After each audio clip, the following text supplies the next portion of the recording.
요한 1, 2, 3서입니다. 요한 1서의 저자는 사실 익명입니다. 한편 요한 2서와 3서는 장로라고 불리는 자가 기록했죠. 그런데 세 서신의 언어와 문체는 모두 동일할 뿐 아니라 요한복음과도 일치합니다.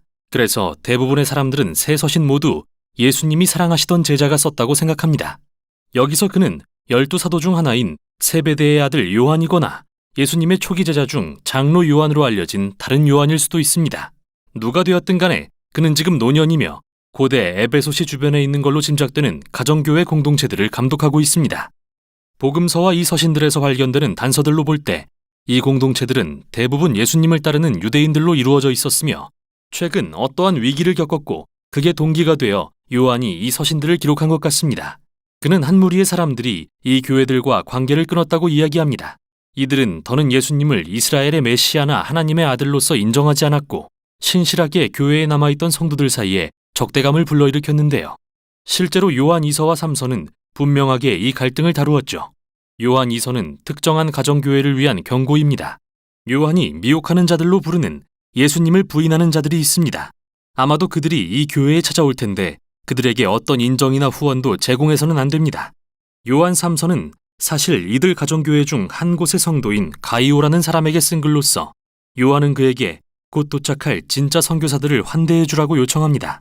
그가 이렇게 요청해야 하는 이유는 이 교회의 지도자 디오드레베가 한심하게도 장로 요한과 관련된 모든 사람들을 거부하고 있기 때문이죠. 이렇게 이 서신들은 요한이 이 교회들에서 직면했던 긴장과 갈등을 들여다보는 창을 제공해 줍니다. 그리고 요한 1서는 이 모든 문제에 대처하고 수습하기 위해서 쓰였는데요. 요한은 여전히 메시아이신 예수를 믿는 이들에게 그들이 진리를 고수할 때 하나님이 함께 하신다는 확신을 심어줍니다. 이 모든 것은 요한 1서의 독특성을 이해하도록 도와줍니다. 사실 이 글은 전혀 서신이 아닙니다. 오히려 이 교회들에 보낸 시적인 설교와도 같죠. 요한은 자신이 새로운 계명을 전하는 게 아니라고 말합니다. 실제로 요한 1서의 거의 모든 핵심 개념과 단어들은 바로 요한복음의 예수님의 가르침에서 온 것인데요. 요한의 목표는 이 교인들에게 이를 상기시키고 그들이 이미 믿는다고 고백한 내용에 충실하라고 설득하는 것입니다. 요한의 설교는 시적인 측면에서 아주 멋집니다. 그는 자기의 생각을 순차적 또는 논리적으로 전개하지 않고 그 대신 잘 알려진 고대의 수사학 기법인 부연법을 사용합니다. 요한이 삶과 진리와 사랑에 대해 전하고자 하는 핵심 개념은 몇 되지 않는데요. 그는 이 개념들을 순환적으로 반복하되 매번 보는 각도나 강조점에 조금씩 차이를 둡니다. 그는 과장법을 많이 사용하며 빛과 어둠, 사랑과 증오, 선과 악이라는 단순하면서 매우 강력한 대비를 사용합니다. 그러나 요한 1서의 단순함에 속지 마십시오. 이 글은 매우 심오합니다. 요한 1서는 명확한 서론과 결론을 갖고 있습니다. 그리고 그 사이 순환적인 설교의 흐름은 어떠한 엄격한 문학적 구조도 따르지 않습니다. 그러나 두 개의 큰 단락을 볼 수 있는데 각각은 전하는 소식은 이것이니라는 도입절로 구분됩니다. 그러고 나서 하나님의 성품에 대한 이미지가 반복되는데 먼저는 빛, 다음은 사랑입니다. 그리고 이 두 단락의 모든 내용은 이 두 개의 핵심 개념으로부터 나와서 거기로 되돌아갑니다. 서론은 요한복음의 도입부와 매우 유사한데요. 창세기 1장과 잠언 8장을 연상시킵니다. 요한은 태초에 하나님과 함께 계셨던 생명의 말씀에 대해 말합니다. 요한에게 하나님이란 아버지와 세상에 생명을 주러 오신 아들 모두를 의미합니다. 그리고 그 아들을 보고 듣고 만진 사람들을 우리라고 부르는데 이는 예수님을 직접 목격한 요한 자신과 사도들을 가리키는 것입니다. 그리고 지금 우리가 여러분, 즉 예수님을 따르는 다음 세대에게 소식을 전합니다.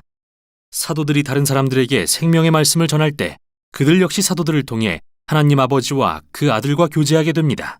여기서 교제란 헬라어로 코이노니아인데 참여 또는 나눔을 뜻합니다. 사람들이 사도들을 통해 예수님에 관한 말씀을 들을 때 그 말씀은 그들이 예수님과 참된 관계를 갖고 하나님의 사랑과 생명에 진정으로 참여하도록 해주죠. 이는 곧바로 첫 번째 단락으로 이어집니다. 전하는 소식은 이것이니 하나님은 빛이시라. 사도들은 예수님 안에서 계시되신 하나님을 빛이라고 전합니다. 따라서 예수님을 통해 하나님의 생명에 참여하길 원하는 사람은 계속 빛 가운데 걸어야 합니다. 참 멋진 이미지인데요. 그게 무슨 의미일까요? 요한에게 그것은 예수님의 계명을 지키는 일입니다. 어려운 일이죠. 그러기에 당신이 실패할 때 예수님의 속죄의 죽음이 당신의 죄를 덮어주실 것입니다. 그리고 다시 한번 우리는 일어나 예수님의 가르침에 순종하라고 부름받습니다. 그런데 어떤 가르침을 말이죠? 요한은 교회들에게 예수님이 최후의 만찬에서 제자들에게 주신 오래됐으나 새로운 계명을 상기시킵니다. 그분이 그들을 사랑하신 것 같이 서로 사랑하라는 계명 말이죠. 이를 행하는 것이 빛 가운데 걷는 것입니다. 이제 하나님의 빛이 예수님을 통해 비추고 있다는 것은 세상의 어둠이 사라지고 있다는 의미이며 하나님의 자녀들이 세상을 지배하는 죄와 악과 죽음에 대해 지금 이미 승리했다는 뜻이기도 합니다. 따라서 요한은 교회들에게 세상을 사랑하지 말라고 권면합니다. 그 또한 사라질 테니까요. 그가 여기서 가리키는 것은 구체적으로 교만과 성적 타락인데요. 아마도 이게 그 교회들에서 일어나던 갈등과 연관된 문제인 것 같습니다. 그리고 요한은 교회들에게 예수님이 메시아이심을 부인하고 공동체를 떠난 사람들에 대해 경고합니다. 그는 그들을 메시아의 적대자요, 미혹하는 자라고 부르죠. 반면 그는 여전히 예수님에 대한 진리를 아는 자들이 하나님의 진정한 자녀이며 아버지께 사랑받는다는 것을 확신합니다. 그들은 의를 행하고 서로 사랑함으로써 그들이 하나님의 가족이라는 것을 나타낼 것입니다. 분노와 다툼, 분열을 일으키는 미혹하는 자들과 달리요. 이제 설교의 두 번째 단락으로 넘어갑니다. 사도들이 전하는 소식은 이것이니 하나님은 사랑이시라. 따라서 하나님의 자녀들은 서로 사랑하고 증오를 멀리하며 창세기 4장의 가인과 같이 되지 말라고 요한은 말합니다. 그는 증오에 이끌려 동생을 죽였습니다. 그러나 그리스도인들에게 사랑의 정의는 다른 이들의 행복을 위해 자기 목숨을 희생하는 것이며 그게 바로 예수님이 하신 일입니다. 또 하나님의 자녀들이 그들을 향한 사랑을 신뢰할 때 그 사랑이 그들을 변화시킵니다. 요한은 다시 한번 미혹하는 자들에 대해 경고하면서 이번에는 그들을 거짓 예언자라고 부릅니다. 그들은 예수님이 메시아이심을 부인하면서 자신들이 하나님을 대변한다고 주장합니다. 그러나 요한은 영들을 분별하라고 말합니다.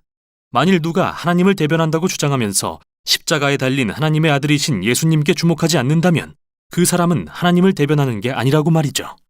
하나님의 진정한 자녀들은 모든 삶의 중심을 십자가에 달리시고 부활하신 예수님께 둘 것입니다. 왜냐하면 그곳에서 하나님의 진정한 마음이 드러나기 때문이죠. 십자가 위에서 우리는 하나님의 존재가 완전한 자기 희생의 사랑이심을 봅니다. 또한 그 사랑은 예수님을 따르는 자들이 그와 같은 방식으로 이웃을 사랑하게 만듭니다. 사람들이 이 사랑의 하나님을 만날 때 두려움과 불안은 영원히 사라집니다. 이는 요한이 세상에 대한 승리라고 말하는 것 중에 하나죠. 당신의 가장 심각한 결점과 실패에도 불구하고 하나님이 당신을 뜨겁게 사랑하신다는 것을 깨달을 때 그 사랑은 당신의 삶 전체의 토대가 됩니다. 이 사랑은 십자가에 달리신 예수님을 믿음으로써 옵니다. 또한 하나님이 성령을 통해 예수님에 대해 하시는 증언, 곧 사도들이 예수님에 대해 전하는 소식을 믿음으로써 옵니다. 그리고 하나님의 사랑이 여러분을 붙들 때 영원한 생명이 시작됩니다. 이 생명은 하나님의 임재와 생명 그리고 사랑으로 충만하며 지금부터 시작되어 영원까지 계속될 것입니다. 이제 요한은 그의 설교의 절정인 결론에 이르러 이렇게 말합니다. 하나님의 아들이 오셔서 그 참되신 분을 알 수 있도록 우리에게 이해력을 주신 것을 압니다. 우리는 그 참되신 분, 곧 하나님의 아들 예수 그리스도 안에 있습니다. 이분이 참 하나님이시요 영원한 생명이십니다. 잠깐, 좀 헷갈리는데요. 여기서 말하는 참되신 분이 누구죠? 참된 생명을 주시는 분이 예수님인가요? 하나님인가요? 요한의 대답은 물론 둘 다 네입니다.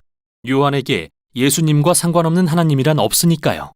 그와 사도들은 예수님과의 만남을 통해 하나님이 우리를 너무 사랑하셔서 우리의 실패에도 불구하고 우리 없이는 존재하지 않기로 하셨음을 발견했습니다.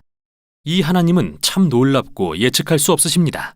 이에 요한은 끝으로 우리에게 우상을 멀리하라고 요구합니다. 다시 말해 놀라우신 하나님을 우리가 원하는 모습으로 바꾸고 싶은 어떠한 유혹도 물리치라는 것이지요. 예수님을 아는 것은 창조적이고 생명을 주며 이타적인 사랑의 하나님을 아는 것입니다. 요한은 이분이 한 분이신 참되신 하나님이라고 말합니다. 이게 바로 요한의 새 서신이 전하는 내용입니다.